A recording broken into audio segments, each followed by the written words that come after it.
He is VP of Food and Beverage here at Wellings.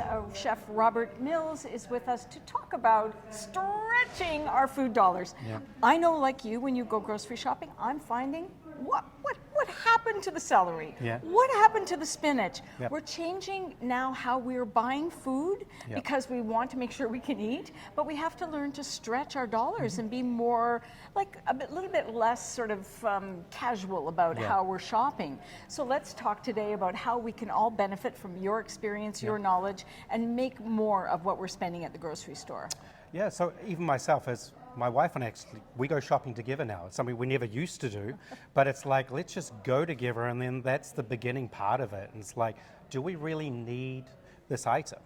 Right. And so then it starts like, okay, so what can I do with it? Right, She's right, like, yeah. if we get 2 chickens, what are you going to do with all that chicken? I was like, this is what I'm going to do. I'm going to roast it off here, and then we're going to start using these other pieces during the week. Right. So, for example, I always buy a little bit of a curry mix, for example. Okay. So I'll take the breast, and even if I've cooked it down, I'll let it sit down into the curry for overnight as well. Okay. And then there's the sandwich as well, and there's a wraps built into that chicken as well. Yep. And then from 2 chickens are like $12 to $14 each, we've got 6 meals out of it. Yeah, so that's, you know, when you're thinking about family, when you're not thinking about just yourself, it is important to find ways to multitask with a chicken, for example. In our house, my husband makes enchiladas sometimes after we've bought, and sometimes we'll buy that rotisserie chicken because it's already cooked, but it's much better if you can to cook the chicken yourself, of Yes. course. But Yeah. for convenience, you know, I think we're all about that today too. That's another thing.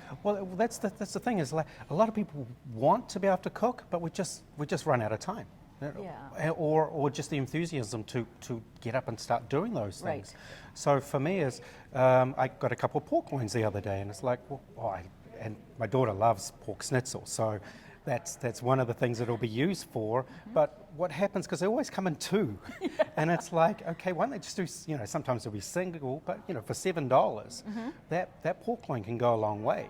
So as I said, schnitzel, or the other thing we do is I will do it in a stir fry. Right. And then the key for that is really, when you're getting it, is to decide what you're going to do with it, then put it in the freezer. Right. So, okay, so the first night is going to be this, and then it'll follow on from pulling it out of the freezer.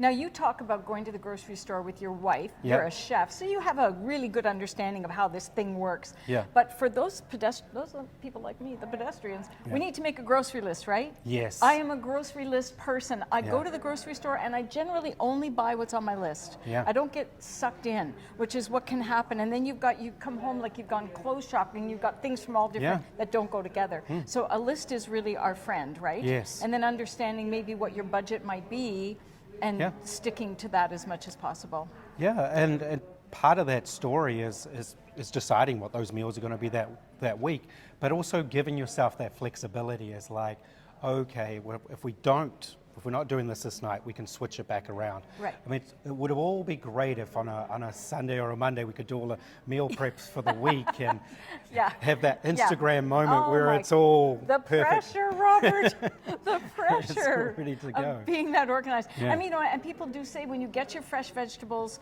home, prep them, put them in the little baggies or the containers, put them in your fridge. Yeah. I have a hack for you. Yeah. I buy frozen spinach now because it comes in little puck sizes, Yeah. so I can just take out what I need for that meal, and I've got fresh spinach in the fridge. I do the same thing with fruit now too, frozen blueberries, frozen Yep. mixed fruit. And that way, you know, because there are just 2 of us, it goes a little farther and I can sort of stretch it. Yeah, and for us too, we seem to be making a lot more soups now. Like, Yeah. well, I have the soup of the week in the house, okay? Technically, you should probably only hold a soup for 5 days in the fridge, but Okay. let's just keep to that rule. But it'll be like, okay, what have I got here, and what can I make that soup out of? So let's buy that butternut squash. Let's think of the other proteins that were left from the night before dinner, instead of trying to do it in a different meal, just like, oh, that's a great finish to that soup. Right. And soup is convenient. Again, Yeah. and when it comes back to this idea that we don't always want to be in the kitchen, Yeah. you can make a soup, you can serve it like I did yesterday, a big pot of lentil soup. Yeah. And then my husband said, well, maybe we could blend this up. And I thought, well, that's another version of the same soup I could do later in the week. Yeah. And you will enjoy it Yep. as a new soup. So Yeah. we have to be innovative. We really do have to pay attention to people like you who understand this idea of how to maximize the Yeah. food instead of tossing out what is perfectly nutritious. Well, what I talk about in our kitchens is trying to talk about zero waste. Yes. So Yes. what is zero waste? Okay, well, it's not preparing more than you need. Yes. Being conscious of that, and then also thinking about what can I do with this afterwards. Mm-hmm. And as you mentioned, it's like having lots of Ziploc bags around, having that marker pen, because there's nothing worse than going into the freezer and going, does anybody know what this is? Or when it went in there? Yes. Yeah. Oh, that's the best one. Yeah. It's like, yeah. We have to be a bit smart. So Yeah. we want to be smart in the way that saves us time and energy when it comes to the day-to-day, so that we have an idea. Like, I guess a really good tip for stretching your food budget is planning out what you're going to have this week. Is it Yeah. is this week you're going to have steak or roast beef, or this week you're going to stick to vegetables mostly, or Yeah. what are you planning to Well, do? and that's a great point too, because then when we look at the price of beef too, we're even more conscious of it. Right. I mean, someone like me would go to Costco and I buy like the big, Yeah. huge piece of meat. Yeah. It's like my wife's going, "What are you up to?" Well, we have tenderloin, we have this, we have this, and it's like, okay, but for the average Yeah. person, just being conscious of when that sale's coming around for that meat, Right. and what can I do with it? Right.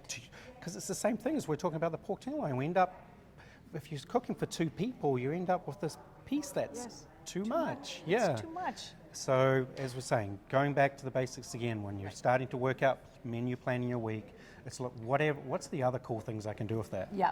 Yeah. And I think soup is the solution for all leftovers, personally. That's what Yeah. I've learned. A little bit of spice, a little bit of garlic and onion, and you've got yourself a beautiful Yeah. soup. Well, I think you've given us some brilliant tips. Anything else you want to offer for stretching our food dollars? I'm just trying to think.